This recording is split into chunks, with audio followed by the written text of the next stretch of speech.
আসসালামু আলাইকুম রহমতুল্লাহ। আশা করি সবাই ভালো আছেন। সুপ্রিয় দর্শক বন্ধুরা, আজকে আপনাদের সাথে আমি শেয়ার করব আমার প্রথম ওমরা শেষে আমি কিভাবে দ্বিতীয় ওমরা করলাম এবং সৌদি আরবের তায়েফ সহ সুন্দর সুন্দর জায়গা কিভাবে ভ্রমণ করলাম নিজে নিজে, কোনো ট্রাভেল এজেন্সির সাহায্য ছাড়া।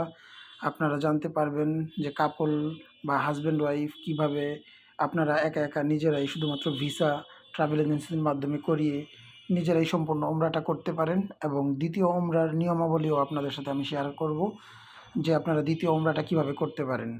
তো আমি আমার প্রথম ওমরাটা ইনশাল্লাহ সুন্দরভাবে সম্পন্ন করেছি এবং আমি আমার প্রথম ওমরা শেষে রিয়াদে ঘুরতে গিয়েছিলাম। সৌদি আরবের রাজধানী রিয়াদে ঘুরতে গিয়েছিলাম। রিয়াদে ঘোরাঘুরি শেষে আমি আবার মক্কায় ফিরে আসি এবং মক্কায় ফিরে এসে আমি আমার দ্বিতীয় ওমরা সম্পন্ন করি আলহামদুলিল্লাহ। আর আমি মক্কায় এসে আল কিসওয়া টাওয়ার হোটেলে উঠেছিলাম। আল কিসওয়া টাওয়ার হোটেলের যে শাটল সার্ভিস, এই শাটল সার্ভিস এই বাস থেকেই আমি মাত্র নামলাম, আপনারা দেখতেই পাচ্ছেন। এই শাটল সার্ভিসের বাস থেকে আমি নেমে তারপর ৫-৬ মিনিট হেঁটে মক্কার কাবার উদ্দেশ্যে রওনা দিচ্ছি। আর এই সময় আমি আমার দ্বিতীয় উমরার জন্য যাচ্ছি আলহামদুলিল্লাহ। আর আপনারা এইভাবে আল কিসওয়া টাওয়ারে অল্প মূল্যে থেকে এখান থেকে শাটল সার্ভিস ব্যবহার করে খুবই কম সময়ে আপনারা নামাজ পড়ার জন্য মক্কায় আসতে পারবেন। প্রতি ৫ ওয়াক্তের জন্যই তারা শাটল সার্ভিস দিয়ে থাকে। তো এবার আমি আপনাদের সাথে শেয়ার করব আমি কিভাবে শুধুমাত্র ওমরা ভিসা নিয়ে সৌদি আরব এসেছি এবং নিজে নিজেই হোটেলগুলো বুক করেছি এবং কিভাবে রিয়াদ সহ অন্যান্য জায়গায় ভ্রমণ করেছি এবং আমার দ্বিতীয় ওমরা আমি কিভাবে সম্পন্ন করতেছি আলহামদুলিল্লাহ। আমি বাংলাদেশের কয়েকটি ট্রাভেল এজেন্সির সাথে যোগাযোগ করি আমাকে শুধুমাত্র ওমরার ভিসাটা করিয়ে দেওয়ার জন্য। তো অনেকেই রাজি হচ্ছিল না, আবার কেউ কেউ রাজি হচ্ছিল, টাকা বেশি চাচ্ছিল। তো শেষ পর্যন্ত আলহামদুলিল্লাহ আমাকে একটা ট্রাভেল এজেন্সি ওমরার ভিসা করে দেওয়ার জন্য রাজি হয়। তো তাদের কাছ থেকে আমি ওমরার ভিসাটা করে নেই ট্রান্সপোর্ট ছাড়া। তাদের কাছ থেকে ওমরা ভিসা করে নিই। আর ওমরার ভিসার ক্ষেত্রে সৌদি সরকার এক এক সময় এক এক নিয়মাবলী আসলে করে থাকেন। সেই নিয়ম অনুসারে আপনি ট্রাভেল এজেন্সির সাথে শেয়ার করবেন যে আমার এই নিয়মটা অনুসারে আপনারা আমাকে টিকিট করে দেন।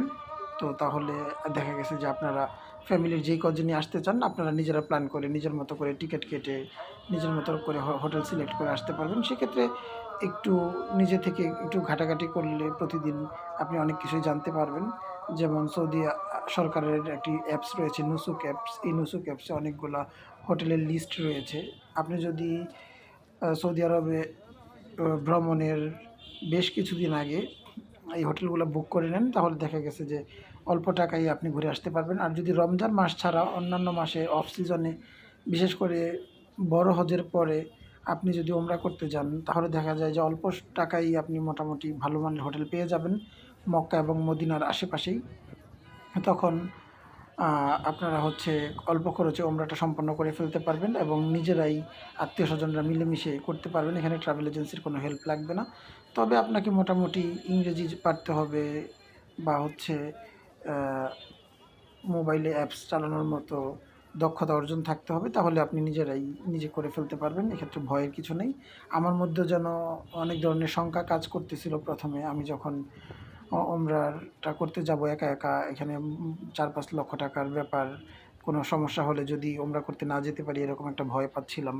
অনেকেই মানাও করতেছিল যে রিস্ক নেওয়া ঠিক হবে কি না। তো আমি আল্লাহর রহমতে আল্লাহ ভরসা নিয়ে রিস্ক নেওয়া শুরু করেছিলাম। তো আমার ক্ষেত্রে যেটা মনে হয়েছিল যে সব কিছু যদি আপনি নিয়মকানুন জেনে থাকেন তাহলে আপনার কোনো ধরনের কোনো সমস্যা হবে না। আপনি আলহামদুলিল্লাহ খুব সুন্দরভাবেই ওমরা সম্পন্ন করতে পারবেন। তো কথা না বাড়িয়ে প্রসেসিংয়ে চলে যাই। আপনার এর জন্য প্রথমেই একটি ট্রাভেল এজেন্সি আপনি ঠিক করে নেবেন, যে ট্রাভেল এজেন্সি আপনাকে ভিসা করে দিবে। তো ট্রাভেল এজেন্সি যদি বলে যে আপনাকে হোটেল ওদের কাছ থেকে বুক করে নিতে হবে, তাহলে আপনি নুসুক অ্যাপসের মাধ্যমে মক্কা এবং মদিনার আপনার যে কাঙ্ক্ষিত হোটেল সেই হোটেলগুলোর নাম দেখবেন। নাম দেখে আপনি ম্যাপের মাধ্যমে ওইটার দূরত্বটা দেখবেন যে আপনার মক্কার কাবা শরীফ থেকে ওইটার দূরত্বটা কত হোটেলের, আবার মদিনার ও মসজিদের নববী থেকে সেই হোটেলের দূরত্ব কত, এটা আপনি দেখে নেবেন ম্যাপের মাধ্যমে। তারপর আপনি সেই হোটেলের রেটটা দেখবেন Booking.com-এ বা হচ্ছে গুগলে বা ম্যাপেও রেটগুলো আসলে দেখায় যে কোন হোটেলের কেমন রেট থাকে, রিভিউগুলা দেওয়া থাকে ম্যাপসের ক্ষেত্রে। সেক্ষেত্রে যদি আপনি এই ছোটোখাটো হ্যাকগুলো একটু ফলো করেন তাহলে আপনি অল্প টাকার মধ্যেই আসলে ভালো মানের হোটেল পেয়ে যাবেন। তো আপনি Booking.com-এ বা হচ্ছে অ্যাগোডা বিডিতে Agoda.com-এ যদি আপনি সার্চ করেন হোটেলগুলা তাহলে আপনি সহজেই কম রেটের হোটেলগুলা বাছাই করতে পারবেন। আমি কিন্তু নিজেই এই যে ট্যাক্সি ঠিক করে সৌদি আরবের টানেলে করে বিভিন্ন জায়গায় যাওয়া বা কোনো জায়গায় ঘুরতে যাওয়া এটা কিন্তু আমি নিজেই করেছি। এখানে আমাকে কেউ কোনো হেল্প করেনি। গুগলে সার্চ দিয়ে আমি জেনেছি যে ওই জায়গাটায় কীভাবে যাওয়া যায়, ওইটার দূরত্ব মক্কা থেকে কত বা মক্কায় কোন ইম্পর্টেন্ট প্লেসগুলো আছে। যেমন এখন আপনি যে জায়গাটা দেখতেছেন এটা হচ্ছে হেরা গুহা, যেখানে মহানবী হজরত মোহাম্মদ সাল্লাল্লাহু আলাইহি সাল্লাম ধ্যানমগ্ন অবস্থায় আল্লাহ তাআলা ওনার উপরে কোরআন নাজিল করেছিলেন। আল হেরা গুহা যেটাকে আমরা সবাই পবিত্র গুহা হিসেবে জানি, কোরআন নাজিলের গুহা হিসেবে জানি। মহানবী সাল্লাল্লাহু আলাইহি সাল্লামের উপর আমাদের পথ প্রদর্শন করার জন্য কোরআন নাজিল করেছিলেন মহান রব্বুল আলামিন আল্লাহ তাআলা। তো এটা যেমন আমি এখন ভ্রমণ করতে যাচ্ছি, সেক্ষেত্রে আপনি আপনার মক্কায় যে হোটেলে থাকবেন, ওই হোটেল থেকে বের হয়ে অনেক বাঙালি ভাই পেয়ে যাবেন, যাদের সাথে আপনি ৪-৫ টা ট্যাক্সি দেখে একটু বার্গেনিং করে আপনি যদি বলেন যে আমি হেরা গুহায় যাবো, আর হেরা গুহার আশেপাশে আরও ২-১ টা জায়গা আছে, আপনি ম্যাপে যদি সার্চ দেন তখন দেখবেন যে কয়েকটা জায়গা আপনি পেয়ে যাবেন।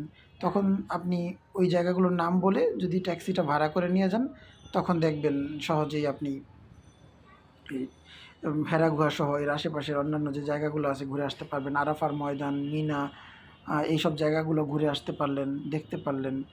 আ তারপর মহানবী সাল্লাল্লাহু আলাইহি সাল্লাম যখন মক্কা থেকে মদিনায় হিজরত করতেছিলেন তখন যেই পাহাড়ে উনি আশ্রয় নিয়েছিলেন ওই পাহাড়টা দেখতে পারবেন। তো এখন কথা হচ্ছে আপনাকে একটু সচেতন হতে হবে। তাহলে আপনি নিজে ওমরা করতে পারবেন। আর যদি ঐরকম কনফিডেন্স আপনার না থাকে তাহলে ট্রাভেল এজেন্সির হেল্প আপনাকে নিতে হবে। তারপর তারা হচ্ছে যেখানে আপনাকে শিডিউল অনুসারে নিয়ে যাবে, আপনাকে শিডিউল মেইনটেইন করে ঘুরতে হবে। তো আশা করি বুঝতে পেরেছেন যে কীভাবে ট্রাভেল এজেন্সির সাথে আপনার আসলে ঘোরাঘুরির ডিফারেন্সটা কেমন। সেক্ষেত্রে আপনি স্বাধীন। আপনি যেমন আমার ক্ষেত্রে আমি রিয়াদে গিয়েছি, আমি জেদ্দায় গিয়েছি, আমি মদিনা শরীফে গিয়েছি। তো সেক্ষেত্রে আমার নিজেই টাইম শিডিউল আমি ঠিক করেছি। একটু ১৯-২০ হলেও কোনো সমস্যা হয়নি। সকালের জায়গায় বিকালে রওনা দিয়েছি। শুধু ডেটটা ফিক্সড রেখেছি। তো আমি এটা অ্যাডজাস্ট করতে পেরেছি আলহামদুলিল্লাহ। নিজেই রিসার্চ করে এটা করেছি। তো আপনারা যদি একটু ট্রাই করেন আশা করি ইনশাআল্লাহ আপনারাও পারবেন। তো সেক্ষেত্রে আমার ছোটোখাটো পরামর্শ থাকবে আপনাদের প্রতি যে আপনারা প্রথমেই একটা ট্রাভেল এজেন্সির সাথে কথা বলে নিবেন এবং আপনারা হোটেলগুলোর নাম Agoda.com থেকে বা Booking.com থেকে নামটা জেনে কনফার্ম হয়ে রেটটা জেনে আপনারা বলবেন যে এই হোটেল আমাদেরকে বুক করে দিন। তখন দেখবেন যে ওরা একটা রেট বলবে আপনাকে যে আপনি এই হোটেলে এই সময় এই ডেটে থাকতে চাচ্ছেন, রেটটা এমন হবে। তখন আপনিও বলবেন যে আমি দেখেছি Booking.com-এ বা Agoda.com-এ এরকম রেট থাকে। ওদের সাথে একটা নেগোশিয়েট করলে আপনি ট্রাভেল এজেন্সি থেকে মোটামুটি একটা চিপ রেটে তাদের কাছ থেকে হোটেলও নিতে পারবেন। আবার হচ্ছে আপনি ভিসাটাও করিয়ে নিতে পারবেন। সেক্ষেত্রে আপনাকে ১৯-২০ হাজার টাকা ভিসার চার্জ রাখবে। আর হোটেলের যেই রেটগুলো আসে এটা আপনি দেখতেছেন অনলাইনে। ওনাদের সাথে আলোচনা করে হোটেলটার ডেটটাও ফিক্সড করে ফেললেন। তখন আপনাকে সহজেই ভিসাটা আপনি পেয়ে যাবেন। আর আপনি এয়ার টিকেটটাও নিজে থেকেই কেটে নিবেন। সেক্ষেত্রে আপনি আপনার ক্রেডিট কার্ড থাকলে আপনি Google.com থেকে বা হচ্ছে GoJayan থেকে আপনি অনলাইনেই টিকিট কেটে রাখতে পারবেন। বেস্ট যেই প্রাইসের টিকিটটা আছে আপনি কাটতে পারবেন। ট্রানজিট সহ বা ট্রানজিট ছাড়া কাটতে পারবেন। তো সেক্ষেত্রে আপনাকে অবশ্যই একটা জিনিস খেয়াল রাখতে হবে যে আপনি একই ফ্লাইটে বা একই কোম্পানির ফ্লাইট যেন আপনি কাটেন। আলাদা কোম্পানির যেন তো আলাদা কোম্পানির ফ্লাইট হলে যেমন অনেক সময় অনেকে ঝামেলা করে আপনার হচ্ছে যখন আপনাকে চেক করবে যে আপনার টিকিট আলাদা ২ টা এয়ারলাইন্সে হলে একটু সমস্যা হয়। তো আপনি একই এয়ারলাইন্সে একই পিএনআর যেটাকে বলে, পিএনআর একটা নাম্বার দেখবেন আপনার ২ টা ট্রানজিটের পিএনআর নাম্বার যেন সেম থাকে। তো এগুলা চিন্তাভাবনা করে আপনি যদি একটু কেটে নেন তাহলে আলহামদুলিল্লাহ আমার মনে হয় কোনো সমস্যা হবে না। সেক্ষেত্রে আপনি জেদ্দা এয়ারপোর্টে চলে যেতে পারবেন। তারপর ওখান থেকে মক্কায় ট্যাক্সি করে বা পাবলিক বাস আছে। পাবলিক বাসের কথা আপনি যদি ওইখানে জিজ্ঞেস করেন যে কাউকে যে পাবলিক বাস, বললেই আপনাকে দেখায় দেবে যে কোন দিকে পাবলিক বাস। সেক্ষেত্রে আপনি ৩৫ রিয়াল বা ৩০ রিয়াল দিয়ে একেকজনের জনপ্রতি টিকিট কেটে মক্কায় চলে যেতে পারবেন। আর হচ্ছে অফ সিজনে যদি আপনি যান সেক্ষেত্রে ৮০ রিয়াল দিয়ে আপনি ট্যাক্সি পেয়ে যাবেন। তো ওই ট্যাক্সি করে আপনি তখন মক্কায় চলে যেতে পারবেন। আর মক্কায় আলহামদুলিল্লাহ এরকম কোনো ইস্যুস নেই, কোনো সমস্যা হয় না। তারপরেও সচেতন থাকবেন, গ্রিন ট্যাক্সিগুলো ব্যবহার করার চেষ্টা করবেন। আবার আপনারা যদি চান মদিনায়ও যেতে পারেন, মদিনা প্রথমে যেতে পারেন। মদিনায় যেয়ে মুহাম্মদ সাল্লাল্লাহু আলাইহি ওয়াসাল্লামের রওজা মোবারক আগে ভ্রমণ করতে পারেন। পরবর্তীতে মদিনা থেকে আসার পথে যেই আপনার হচ্ছে মদিনা থেকে আসার পথে যেই মিকাত মসজিদটা পড়বে, ওই মিকাত মসজিদ থেকে আপনি ওমরা নিয়ত করে আপনি হচ্ছে মক্কায়, পবিত্র মক্কা শরীফে ঢুকতে পারেন এবং তারপরে হচ্ছে কাবা শরীফের তাওয়াফ করার মাধ্যমে বা ওমরার যে নিয়মগুলো আছে এর মাধ্যমে ওমরাটা কমপ্লিট করতে পারবেন। তো আমার কাছে যেটা মনে হয় প্রথমে মক্কায় আসাই ভালো, কারণ হচ্ছে আমাদের যেহেতু ওমরার নিয়ত থাকে, তো প্রথমে ওমরাটা করে ফেললে আমাদের কাছে একটু হালকা মনে হয়, পরবর্তীতে বাকি সফরগুলো আমরা সঠিকভাবে করা যায়।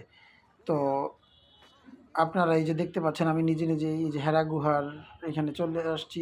এই যে হেরা পাহাড় দেখা যাচ্ছে, কোরআন উপরে লাইটগুলো দেখতে পাচ্ছেন আপনারা, ওই যে একদম উপর পর্যন্ত লাইট চলে গেছে, এখানে লাইট জ্বালিয়ে দেওয়া হয়েছে। এদিক দিয়ে সিঁড়ি দিয়ে আপনারা উপরে উঠে পর্যন্ত ঘুরে আসতে পারবেন।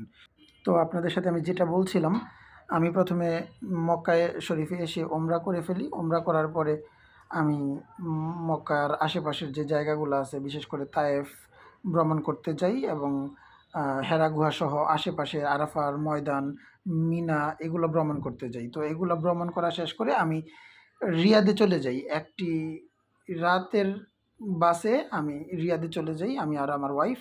তো সারা রাত আমরা বাসেই কাটিয়ে দিই। আর পরের দিন সকালে আমরা রিয়াদে যেয়ে একটা ভালো মানের হোটেলে উঠি, রামাদা হোটেল। তো এটাও আমরা booking.com এর মাধ্যমেই বুকিং করে রাখি। তো ওইখানে আমরা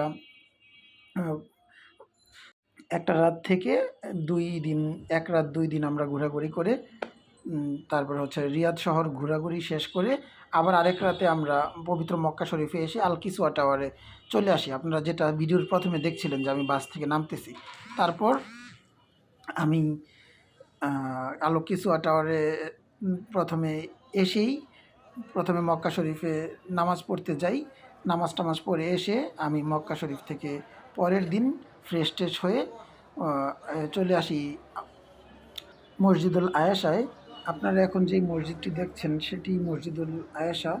তো এই মসজিদুল আয়েশায় এসে এখানে অজু করার ব্যবস্থা আছে, আপনি চাইলে গোসলও করতে পারবেন। তো আমি হোটেল থেকেই গোসল করে তারপর হচ্ছে এখানে এসে ভিতরে নামাজ পড়ার জায়গা দেখছিলেন আপনারা, এখানে নামাজ পড়ে তারপর হচ্ছে এখন বের হচ্ছি। আমার ইহরাম এখান থেকে আমি নিয়ত করেছি, ইহরাম বেঁধেছি। আমি দ্বিতীয় ওমরাটা করতে যাব এখন মক্কা শরীফে। আর আপনি মসজিদুল আয়েশা থেকে বের হলেই একটু ডান দিকে গেলেই দেখতে পাবেন যে এখানে অনেকগুলো ট্যাক্সি দাঁড়িয়ে আছে, শেয়ার ট্যাক্সি। এই শেয়ার ট্যাক্সির মাধ্যমে আপনি পবিত্র কাবা শরীফের কাছে চলে যেতে পারবেন। একদম কাবা শরীফের কাছেই আপনাকে নামিয়ে দিবে। তারপরে আপনি আন্ডারগ্রাউন্ড থেকে স্কেলেটন সিঁড়ি ব্যবহার করে উপরে চলে যাবেন। তারপরে হচ্ছে আপনি জাস্ট ২ মিনিট হাঁটলেই কাবা শরীফে চলে যেতে পারবেন, মানে আপনি ওমরা স্টার্ট করতে পারবেন আলহামদুলিল্লাহ। তো এই যে দেখতে পাচ্ছেন আমি ওইখান থেকে শেয়ার ট্যাক্সি করে চলে আসি। চলে এসে আমাকে ঠিক এইটার নিচেই নামিয়ে দেয়, যেখান থেকে আমি এই স্কেলেটন সিঁড়ি ব্যবহার করে এই যে মক্কার ক্লক টাওয়ার দেখা যাচ্ছে, আমি একদম কাবা শরীফের কাছেই চলে আসি। তো তারপর আলহামদুলিল্লাহ এদিক দিয়ে সামনে যেই গেটটা রয়েছে বের হয়েই ওই গেট দিয়ে প্রবেশ করে আমি আমার ওমরার কার্যক্রম শুরু করে দিই এবং আল্লাহর রহমতে খুব সহি সালামতে সহজভাবে আল্লাহ আমাকে ওমরা করার তৌফিক দিয়েছেন। আমি সেই ওমরাটা সম্পন্ন করি, আমার দ্বিতীয় ওমরা। তো আমার দ্বিতীয় ওমরাটা আমি আসলে আমার দাদা দাদির জন্য করেছিলাম। আসলে আমার মৃত দাদা দাদির জন্য করেছিলাম। আমার ওমরা সম্পন্ন করে আমি কিন্তু আবার মাথার চুল ফেলে আমি আবার চলে আসি পরের দিন। যেই জিনিসগুলো আমার দেখার বাকি ছিল মক্কা শহরে, আমি রিয়াদে ঘুরতে যাওয়ার আগে মক্কার যেসব জায়গাগুলো আমি ঘুরে দেখতে পারিনি, আমি সেই সব জায়গাগুলো এবার ঘুরতে এসেছি। তো আমি এর মধ্যে এসেছি জান্নাতুল মুআল্লায় আপনারা দেখতে পাচ্ছেন জান্নাতুল মুআল্লা কবরস্থান। জান্নাতুল মুআল্লা হচ্ছে মক্কার সবচেয়ে বড় কবরস্থান। এই কবরস্থানটি মক্কার উঁচু দিকে অবস্থিত বলে একে মুআল্লা বলা হয়। হিজরতের পূর্বে মুহাম্মদ সাল্লাল্লাহু আলাইহি সাল্লামের অনেক আত্মীয়কে এখানে দাফন করা হয়েছে। এই কবরস্থানে রাসূলুল্লাহ সাল্লাল্লাহু আলাইহি ওয়াসাল্লামের প্রথম স্ত্রী ও প্রথম ইসলাম গ্রহণকারী খাদিজা বিনতে খুয়াইলিদ, রাসূলুল্লাহ সাল্লাল্লাহু আলাইহি ওয়াসাল্লামের বড় ছেলে কাসিম, আসমা বিনতে আবি বকর রাদিয়াল্লাহু তাআলা আনহু, আবদুল্লাহ ইবনে জুবায়ের, আম্মার ইবনে ইয়াসার রাদিয়াল্লাহু তাআলা আনহু এর মা ও ইসলামের প্রথম শহীদ সুমাইয়া রাদিয়াল্লাহু তাআলা আনহু, আবদুল্লাহ ইবনে আমর ইবনুল আস রাদিয়াল্লাহু তাআলা আনহু প্রমুখ শায়িত আছেন এই জান্নাতুল মুআল্লা। তো এই জান্নাতুল মুআল্লা কবরস্থান ঘুরতে এসে দেখে আমার আসলেই আমি আবেগ গাপ্লুত হয়ে যাই, যেখানে মহানবী হযরত মুহাম্মদ সাল্লাল্লাহু আলাইহি সাল্লামের স্ত্রী হযরত খাদিজা রাদিয়াল্লাহু তাআলা আনহা ইসলামের নারীদের মধ্যে প্রথম ইসলাম গ্রহণকারী যিনি এখানে শায়িত আছেন। ওনার এই মৃত্যুর খবর নিয়েও বেশ একটি ঘটনা রয়েছে। মহানবী হযরত মুহাম্মদ সাল্লাল্লাহু আলাইহি ওয়াসাল্লামকে উনি হযরত ফাতিমা রাদিয়াল্লাহু তাআলা আনহার মাধ্যমে অনুরোধ করেছিলেন যে মহানবী সাল্লাল্লাহু আলাইহি ওয়াসাল্লাম যেন তার একটি পুরাতন কাপড় দিয়ে হলেও খাদিজা রাদিয়াল্লাহু তাআলা আনহাকে কবর দেন, দাফন করেন। অর্থাৎ তিনি সম্পূর্ণভাবেই মহানবী হযরত সাল্লাল্লাহু আলাইহি সাল্লামের আশ্রয় চেয়েছিলেন, সাহায্য চেয়েছিলেন যেন আল্লাহ তাকে জান্নাতুল ফিরদাউস দান করেন এবং আল্লাহ তাআলা খাদিজা রাদিয়াল্লাহু তাআলা আনহার মৃত্যুটাকে সহজ করে দেন। তো এর জন্য মহানবী সাল্লাল্লাহু আলাইহি সাল্লাম দোয়া করেছিলেন এবং আল্লাহ এতটাই খাদিজা রাদিয়াল্লাহু তাআলা আনহাকে পছন্দ করতেন যে জিবরাইল আলাইহিস সালাম খুশির খবর